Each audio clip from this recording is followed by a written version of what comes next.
मीडियाशी अर्धा तास बोलणाऱ्या अजित पवारांनी यावेळी एक व्हिडिओ माध्यमातून ते आपलं एक म्हणणं मांडलेलं आहे। राजकीय कारकिर्दीमध्ये कधी पक्ष बदललेला नाहीये आणि चांगल्या योजना आणल्या तरी शिव्याशाप दिल्या जात आहेत हे सांगतानाच माझ्यावरील भ्रष्टाचाराचे खोटे आरोप असल्याचं अजित पवार म्हणाले। पाहूया। भ्रष्टाचाराचे खोटे नाटे आरोप केले गेले। आरोप हे भारतीय जनता पक्षाच्या नेत्यांनी केले। राजकारणात आल्यापासून मी कोणताही पक्ष बदललेला नाही। पक्ष बदलला नाही, पण पक्ष आपल्या काकांचा मूळ पक्ष त्यांनी चोरला आणि त्याबद्दल त्यांना खंत आणि खेद वाटला पाहिजे। व्हिडिओद्वारे अजित पवारांनी अर्थसंकल्पातील योजनेसह भ्रष्टाचाराचे आरोप आणि राजकीय वाटचालीवरही भाष्य केलं। आतापर्यंत खोटे आरोप झाले, पण एकही सिद्ध झाला नाही। जास्त काम करतो म्हणून जास्त आरोप होत आहेत असं अजित पवार म्हणाले। तर दादांच्या या वक्तव्यावरून सुप्रिया सुळेंनी भाजपकडेच बोट दाखवले। राजकारणात आलं म्हणजे विरोध तर होणारच। जो जास्त काम करतो त्याला तर थोडा जास्तच विरोध होतो आणि सहन पण करायला लागतो। म्हणूनच माझ्यावर मधल्या काळामध्ये भ्रष्टाचाराचे खोटे नाटे आरोप केले गेले। माझ्यावरील भ्रष्टाचाराचा एकही आरोप आजपर्यंत सिद्ध झालेला नाही, ना भविष्यात होईल। अजित पवारांवर झालेले भ्रष्टाचाराचे आरोप याचं उत्तर महाविकास आघाडी नाही देऊ शकत, महायुतीनेच दिले पाहिजेत। कारण का आरोप हे भारतीय जनता पक्षाच्या नेत्यांनी केले। माननीय आदरणीय प्रधानमंत्र्यांपासून इथे देवेंद्रजी आणि त्यांची सगळी जी टीम आहे या सगळ्यांनीच अजित पवारांवर आरोप केले ना। त्याच्यामुळे याचं उत्तर त्यांनाच तुम्ही विचारलं पाहिजे, मी कसं या प्रश्नाचं उत्तर देणार। राष्ट्रवादी पक्ष आणि चिन्ह सध्या अजित पवारांना मिळाले, पण बहुमतामुळेच आपल्याला पक्ष मिळाल्याचं सूचकपणे दादांनी सांगितलं। राजकारणात आल्यापासून आपण पक्ष बदलला नाही, आधीही जनतेचाच होतो, यापुढेही जनतेचाच राहणार असं अजित पवारांनी म्हटलंय। राजकारणात आल्यापासून मी कोणताही पक्ष बदललेला नाही, पार्टी बदललेली नाही। अगदी पहिल्या दिवसापासून राज्याची जनता हाच माझा पक्ष राहिलेला आहे। मी पूर्वी जनतेचाच होतो, आजही जनतेचाच आहे। मी जे काही करतो त्यामध्ये जनतेच्या हिताचाच विचार करतो। राज्यातील जनतेच्या विकासाच्या चाकाला अधिक गती कशी देता येईल याचाच विचार माझ्या डोक्यात कायम सुरू असतो। पक्ष बदलला नाही, पण पक्ष आपल्या काकांचा मूळ पक्ष त्यांनी चोरला आणि त्याबद्दल त्यांना खंत आणि खेद वाटला पाहिजे।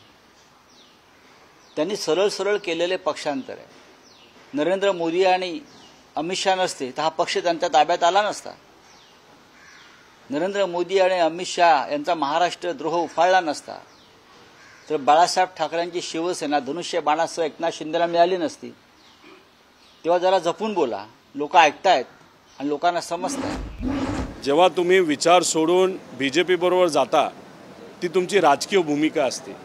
त्याच्यामध्ये कुठेतरी तुम्ही जेव्हा 30-35 वर्ष जो विचार सांभाळला तो सोडून जेव्हा तुम्ही ज्या लोकांनी तुमच्यावर वेगवेगळे आरोप केले त्या लोकांबरोबर तुम्ही जाता, मग त्याला आपण स्वार्थसुद्धा म्हणू शकतो।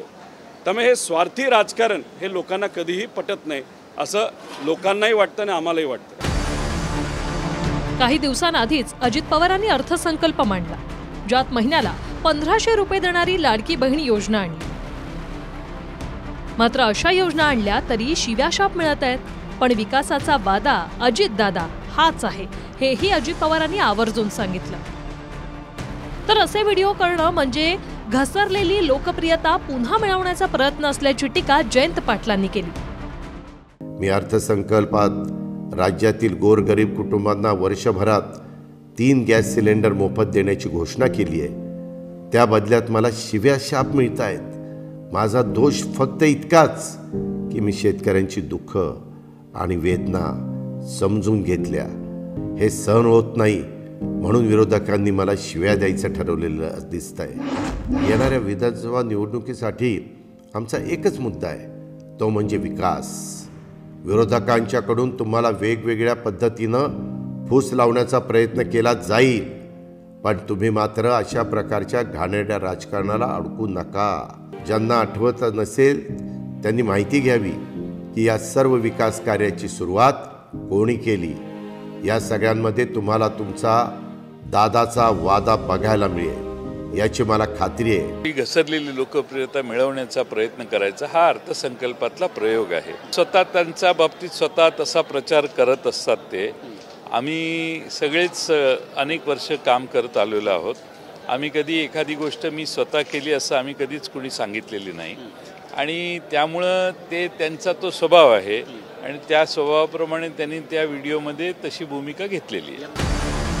अजित पवारांनी जो व्हिडिओ संदेश कार्यकर्ते आणि जनतेला दिला त्यात राष्ट्रवादीच्या घड्याळ चिन्हाचा वापर करण्यात आला. त्यावरून सुप्रिया सुळेंनी टोला लगावला.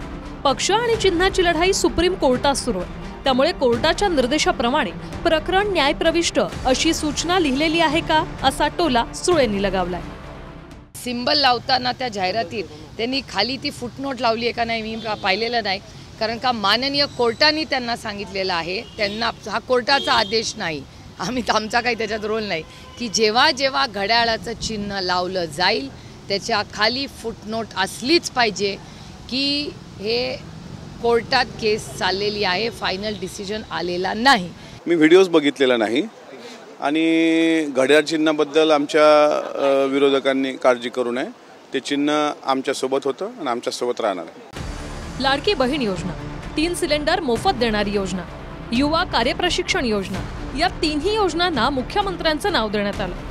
शिंदेंच्या शिवसेनेकडून मुंबईत मदतीचा हात एकनाथ अशा आशयाचे पोस्टरही लागले. त्यामुळे महायुतीत श्रेयवादाची लढाई असून त्यासाठीच अजित पवारांनी व्हिडिओ केल्याची टीका शरद पवारांच्या राष्ट्रवादीनं केली आहे. एकनाथ शिंदे यांच्या पक्षाला त्याचं श्रेय जातंय म्हणून हा कदाचित श्रेयवाद असेल. त्याचे आता प्रश्न तुम्ही त्यांनाच विचारले पाहिजेत. मी त्याच्यावर उत्तर देणं मला माहीत नाही की काय परिस्थिती आहे. त्यांनी एकत्र मिळून त्याचं श्रेय घ्यायला पाहिजे, पण त्याच्यात एक वाक्यता दिसत नाही. लोकसभेच्या निवडणुकीनंतर त्यात अजून बरंच काय अंतर पडलेलं दिसतंय असं मला दिसून आलेलं आहे. परंतु आजचा श्रेयवादाचा हे निश्चितपणाने आहे आणि अंतर्गत धुसफूस लोकसभेच्या नंतर वाढलेली आहे. लोकसभा निवडणुकीत 4 पैकी अवघी 1 जागा अजित पवारांच्या राष्ट्रवादीला मिळाली. स्वतः बारामतीतही अजित पवारांच्या पत्नीचा पराभव झाला. या उलट शरद पवारांच्या राष्ट्रवादीचे 10 पैकी 8 खासदार निवडून आले. त्यामुळे विधानसभेत अजित पवारांसाठी अस्तित्वाची लढाई आहे. त्यासाठीच अजित पवारांनी व्हिडिओच्या माध्यमातून मन की बात केली आहे. Bureau report, TV9 Marathi.